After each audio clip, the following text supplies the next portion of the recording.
السلام عليكم ورحمة الله تعالى وبركاته. مرحبا بكم معايا من جديد فيديو جديد وفي مدينة جديدة من قناة عالم أكرم. اليوم جيت نشارك معكم فيديو اللي مليء بالطبيعة ومليء بالفرح بالنسبة لي، ومليء الصراحة بكل شعور زوين اللي هي مدينتي بني ملال. جيت نتشاركها معكم ونتقاسم معكم المناظر الطبيعية ديال هذه المدينة والنواحي ديالها من طبيعة الحال. هنا كيف ما تشوفوا هنا وسط مدينة بني ملال، مشينا نطلعوا على العائلة والحباب، وهنايا كنا مشينا للدار ديالنا اللي شاركت معكم سابقا في النواحي ديال بني ملال. وقطعنا هاد الفاكهه هذه كتكون نايضه في الطبيعه اللي كنقولوا ليها حنايا باللغه العاميه الملاليه كنقولوا ليها تافغه. هي صراحه واحد الفاكهه زوينه كتنوض في الشوك، هذاك الشوك حنا كنقولوا ليه الشدير. كتنوض فيه بحال التوت البري، صراحه كتكون زوينه بزاف وعندها واحد المذاق اللي مميز بزاف بزاف، وحبيت نشاركها معكم وهانتم معايا باش تشوفوا معايا الطبيعه ديال مدينه بني ملال.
وفي بني ملال كيف ما العاده كل مره كنمشيو لواحد البليصه نهار الثاني كنا مشينا للدار ديالنا اللي في الطبيعه، والنهار الثالث مشينا خرجنا لوسط المدينه، مشينا لواحد القهيوه جلسنا فيها، والنهار الرابع هكا جلسنا في دارنا هنايا في وسط بني ملال، ودرنا واحد الكاسكروت وواحد الكيكه قديتها انا وماما، هي اللي درت ليها هي اللي زيناتها بهذا الشكل هذا، وحتى هي بغيت نشاركها معكم بما انه القناه ديالي خاصه بالطبخ ولا بليبار ديال الفيديوهات ديالي فيهم الطبخ، فبغيت نشارك معكم هاد الكيك هذه اللي هي كيك عاديه فيها 4 البيضات، عفوا فيها 5 البيضات، وفيها 2 خمارات وقبيصه الملح وكاس ديال السنيده وكاس لارب ديال السنيده وكاس لارب ديال الزيت.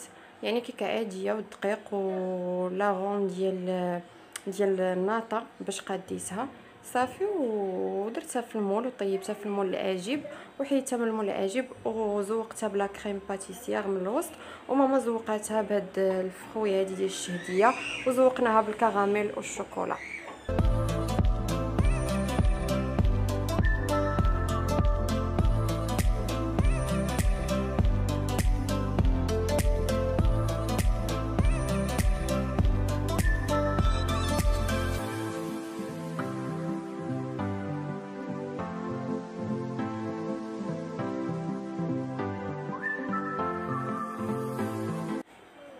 وهذا النهار التالي بابا مشى للدار ديالنا اللي في النواحي ديال بني ملال، وبغيت نشارك معكم هاد الحوايج اللي قطع من الجريده، صراحه زوينين بزاف وجبتهم معايا باش حتى انا نغرسهم معايا في محبقات في المحمديه. كيف ما شفتوا هذا كرافس طبيعي، هادشي طبيعي ما مداوي ما حتى شي حاجه. دا كرافس قطعوا من الجريده كيجي زوين تبارك الله ما شاء الله، ما مداوي ما حتى شي حاجه، والريحه ديالته تبارك الله مجهده. وهذه تيميجه هي واحد العشبه بحال النعناع، ولكن هي ماشي نعناع، هي كتنوض طبيعيا في الارض سبحان الله العظيم، ماشي كتغرس. ممكن تغرسوها، يعني الا بغيتو تغرسوها تنقلوها لشي بلاصه اخرى او لشي ارض اخرى ممكن تغرسوها، ولكن هي كتنوض طبيعيا في الارض، غير كتسقيها بالماء كتنوض. وهادو الوريضات، هاد البوكي هذا ديال الورد كنتقاسمو مع كاع المتابعين اللي في القناه ديالي وريضات طبيعيين من الجريده، قطعناهم فيهم واحد الريحه زوينه زوينه زوينه بزاف، وفيهم لوينات تبارك الله ما شاء الله. حتى هما جبت العويدات ديالهم باش نغرسهم، صراحه كيجيو زوينين بزاف، وفي الجريده خلاص نايضين غزالين بزاف بزاف بزاف. هادشي كله طبيعي غير بالماء نايض سبحان الله، يعني بابا مهلا تبارك الله ما شاء الله في الجريده ديالو. وهاد الوريدات هادو تبارك الله ما شاء الله فيهم واحد الريحه اللي هي زوينه زوينه زوينه بزاف بزاف. وكيف ما قلت لكم هاد الوريدات هادو كنشاركهم مع جميع المتابعين ديال قناه عالم اكرم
وهذه واحد القهيوه في النواحي ديال بني ملال، يعني ممكن تجيو ليها اون فامي، زعما الناس اللي عندهم الوليدات صغار او الناس اللي كيكونوا واقفين في الطريق مثلا في شي باحه ديال الاستراحه، ممكن تجيو لهاد القهيوه هذه. جات في واحد ستاسيون صراحه اللي هي زوينه زوينه زوينه بزاف، فيها واحد المنظر واعر ديال هاد الماء هذا جا الوسط ما بين الالعاب والقهيوه.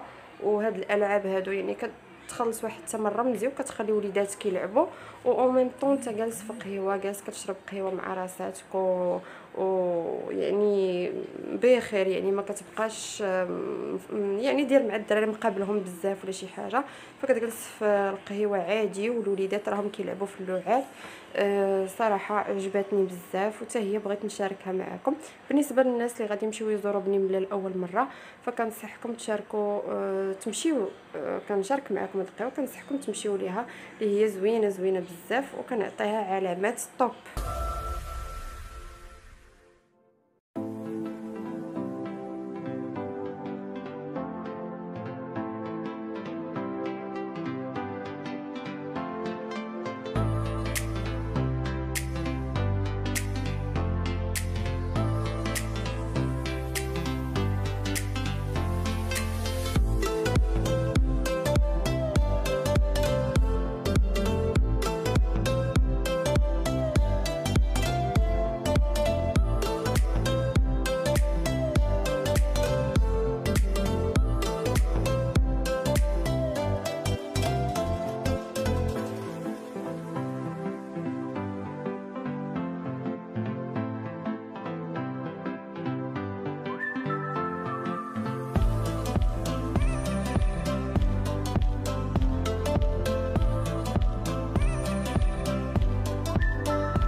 واحد الجريده جات في الطريق ديال العماله، حنا كنقولوا ليها في بني ملال تنقولوا ليها لاكوت، الجرده ديال لاكوت، لانه جا فيها واحد السور بحال لاكوت هكا ديال البحر، واحد السور غادي هكايا من الفوق، غادي هاد السور هذا كله داير بها، وانت هي كتكون طالع دايز من حدا داك السور وكتشوف الجريده من التحت، لهذا سميناها بلاكوت.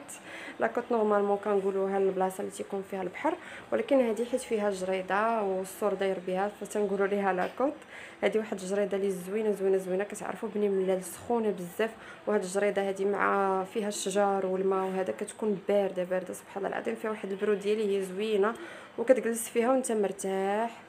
وحتى هي بغيت نشاركها معكم. بالنسبه للناس كيف ما قلت لكم اللي غيزوروا بني ملال اول مره، كنصحكم تمشيو لهاد البلايص هادو اللي وريتكم في هاد لا فيديو.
وختامها مسك، اللي هي عين سردون. ومن لا يعرف عين سردون، عين سردون هو واحد المنظر طبيعي خارج من الطبيعه، سبحان الله هكا ربي خلقه.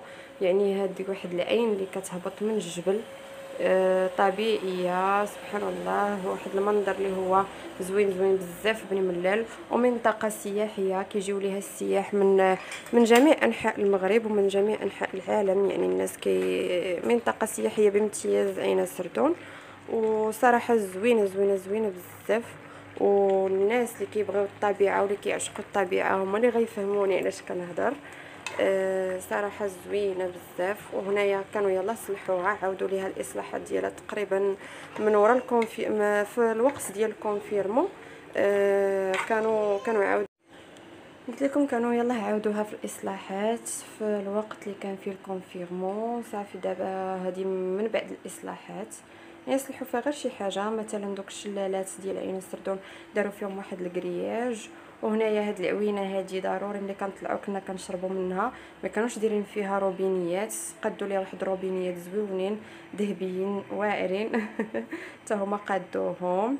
المهم تنقات وتقادات هادو هما الروبينيات اللي قلت لكم قادوهم. المهم صايبوا فيها شحال من حاجه الصراحه. داروا فيها هاد الكرياج هذا اللي كان كيطلع على العوينه. هذه هي العين ديال عين السردون. هذيك هي العوينه اللي كتكون خارجه سبحان الله، خارجه من وسط الجبل، خارجه من وسط الحجر سبحان الله، وكتعطي هذوك الشلالات. كاينين جوج شلالات في عين السردون، كاين الشلال الفوقاني والشلال التحتاني. وهكا شاركت معكم واحد الدويره خفيفه في مدينه بني ملال وفي النواحي ديال بني ملال. نتمنى مدينتي تعجبكم. والناس اللي كيقولوا يعني شحال من واحد كان كيقول بني ملال ما فيها ما يتشاف. بني ملال ما شاء الله هي بلاد ديال الطبيعه وغزاله وفيها ما يتشاف، خاص غير الناس يعرفوا فين يمشيو فين يخرجوا فين يدوروا. هي مدينه صراحه زوينه بزاف، خاص غير الناس كيف ما قلت سابقا يعرفوا فين يمشيو. ما بقالناش الوقت، كان ضيق ديال الوقت. كنا بغينا نطلعوا حتى القصر باش نوريكم واحد المنظر واعر من القصر هو واحد شاطو كاين فوق من عين السردون. كنطلعوا ليه، كنا كنطلعوا ليه على رجلينا، ولكن فيه واحد الطلعه كنطلعوا في وسط الجبل وكنطلعوا ليه. دابا تبارك الله راه قادو داروا ليه دريجات، داروا ليه شحال من حاجه باش كتجيك الطلعه سهله. وممكن تطلعوا ليه حتى بالطوموبيل بالنسبه للناس اللي عندهم الطوموبيل. كاين الشانطي اللي كيطلعكم حتى للقصر. كنت بغيت نصوروا لكم من الفوق باش تشوفوا كيفاش داير، ولكن صراحه ما بقالياش الوقت باش نطلعوا ليه. ولكن الصراحه من الفوق كيبان واحد المنظر اللي هو زوين بزاف، كيبين لك العين من الفوق، تيبين لك بزاف ديال الحويجات من الفوق، كيبين لك واحد الطبيعه وكيبين بني ملال كامله والنواحي ديال بني ملال. المره الجايه ان شاء الله نطلع ونوريه لكم.